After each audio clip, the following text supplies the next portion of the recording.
Okay, good morning, everybody. We have something really exciting for you today.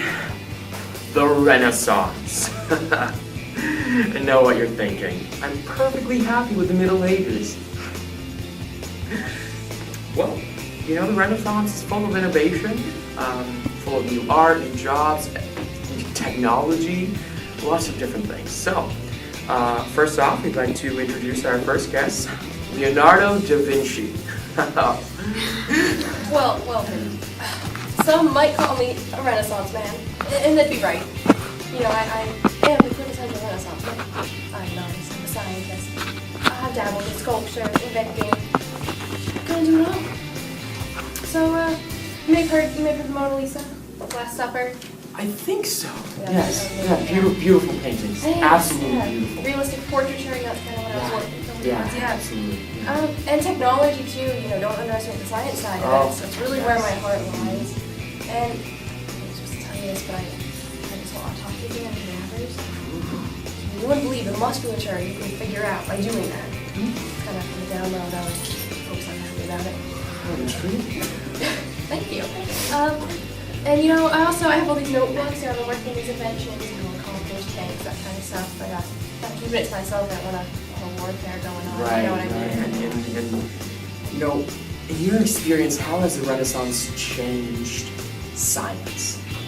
Oh, well, you know, in a lot of ways. First of all, we actually get to do it. You know, we didn't have a lot of science, you know, a couple decades ago. Yes. And, myself, you know, I'm certainly a forerunner in Renaissance technology. But I guess Copernicus and Galileo know a little bit too. With astronomy, you know, he invented that telescope, Galileo. Good for him, I guess. I was working on it first.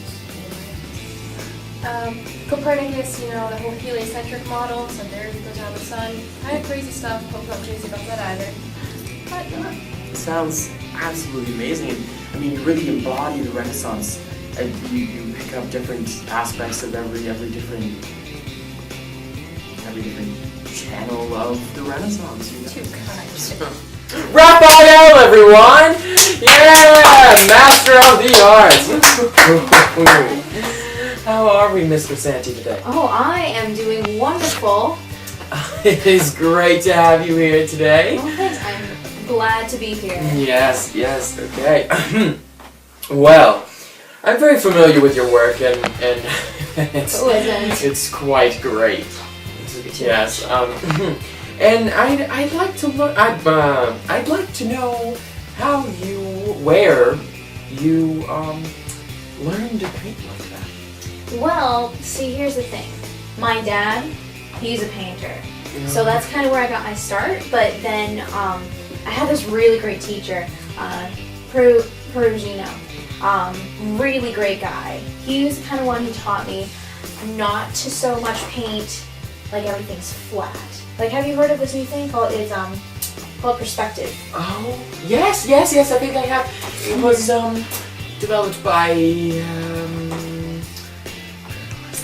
Brunelleschi, right? Right, yep.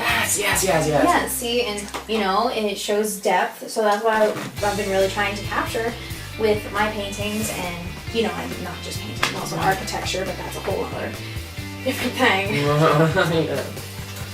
All right, well, I really want to know, what kind of changes has the Renaissance made to your profession? Well, okay, so everybody's all Christian, and Yeah. and a lot of the paintings revolve around that, right? Like, you know, we have Jesus and the halos and God. Well, I thought that it might be a little bit quirky, just to, you know, broaden what the subject of our paintings are. So I've been painting a lot of Greek gods, like I've done a lot of Greek figures in my paintings, which kind of like, I'm kind of being a rebel here, pushes the boundaries of what Christianity is. Right. And I also I like to explore humanism, because I feel like some people are just too squeamish. Guys, we know what a human body looks like. Oh, you. Yes. Yeah, I think that your paintings really embody the Renaissance. Literally. Renaissance, yes. With the We've got a funny guy over here.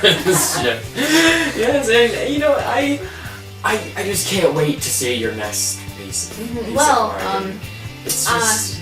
I would recommend visiting Pope Leo. I've been doing a lot of commissions for him. I've been painting a lot of frescoes for him. So if you wanted to go see them, that's what I would recommend. Okay, yes. We'll all remember that. Pope Leo, everyone. We gotta remember.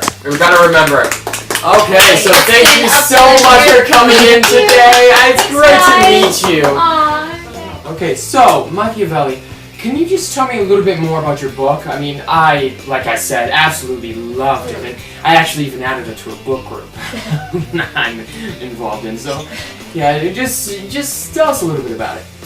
Well, basically, I wanted to talk about what makes a good leader. You know, government's changed a lot in the Renaissance for the better, I think. When secularism has taken religion out of it a little bit, so we can separate the two. So I wanted to write about that and what qualities a good leader should have. You know, and about is it better to be feared or loved? And ultimately, it's best to be both.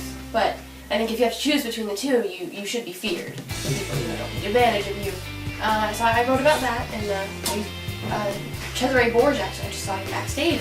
Yes, he was one of my guests. Yes. Oh, yeah, that's very interesting, and I just thank you guys for coming out today, and I really think that everyone here can tell that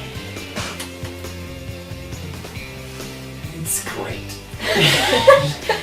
Thank you for having us. You were very welcome. Thank you. Let's give them a round of applause, everybody. Woo! Yes. Okay. Our next guest is Cesare Borgia. Yes. How are you today, Mr. Borgia? I am doing just fine. Oh, I love you. Don't. Oh, sorry. I worked very hard for this crown. Yes, I'm sure. Okay, so I know your father was actually here earlier. Mm-hmm. Yes, we had him here as a guest as well. Mm-hmm. Yep. Mm-hmm. I have to kind of dedicate this whole thing to my dad. Yeah. Without him, Pope Daddy, yes. Pope Daddy. So, I actually know another one of your guests here. He's a song backstage, Machiavelli. Yes, he was here. He was talking about his new book, The Prince. Mm-hmm. Yeah, Which, and is also really great publicity. yes, because you are mentioned in it. You're sort of basically his inspiration, right? I mean, Kinda, because yes, he saw you take over all of those different city states and everything like that. Yeah, and you really thought that you could be a good leader? Well, I mean, there are some people who are just a little bit too delicate for ruling. You gotta be, just a little bit cruel. Mm-hmm. Sometimes a lot bit cruel. Sometimes. To get the job done. And when you get the job done, you get the crown. When you get the big crown. The big crown, yes. Mm-hmm. Okay. Hey, just look at my dad. I mean, yeah, that's he true. wasn't supposed to have me. Right. But he's the Pope now. Pope Daddy. Yes.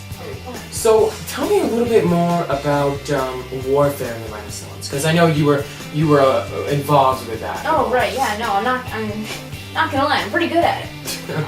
Yeah, I mean. So here, a little checklist for yourself for if you ever decide to go to war. Right. I would look into Leonardo da Vinci. I know he's hanging around backstage somewhere. I tried to talk to him, but kind of blew me off. People.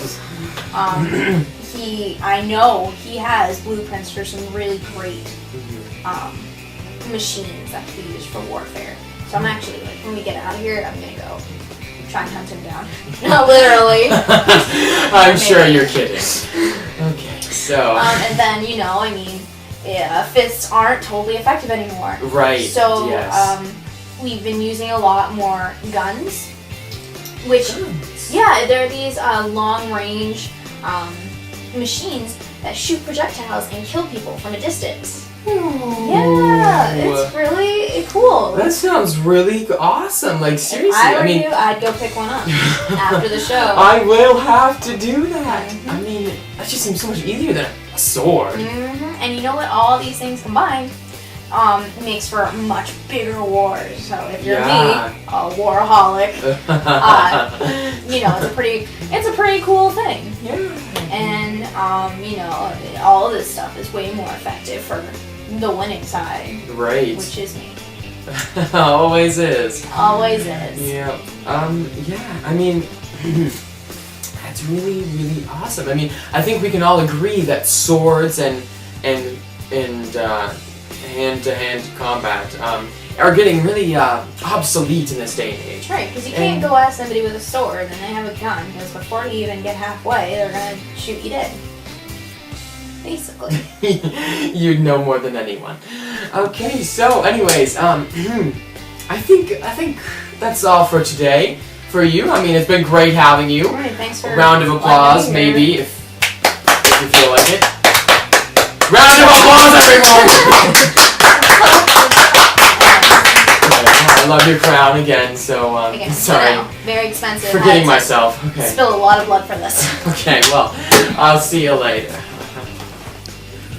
Our final guest is here to show that some of the old familiar ways have been preserved for all you traditionalists out there.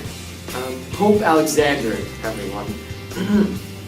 How are you doing today? Alright, so why don't you just tell everyone a little bit about yourself? Well, I am the most well-known out of the secularist popes. Not really a religious man. I know that's ironic. Slightly. I live in this big palace. I have quite a few children. Interesting for a pope.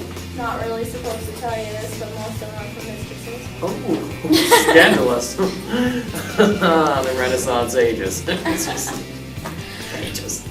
And I'm currently marrying off those children, increasing my wealth, you know. Of course. My favorite things, you know, golden women.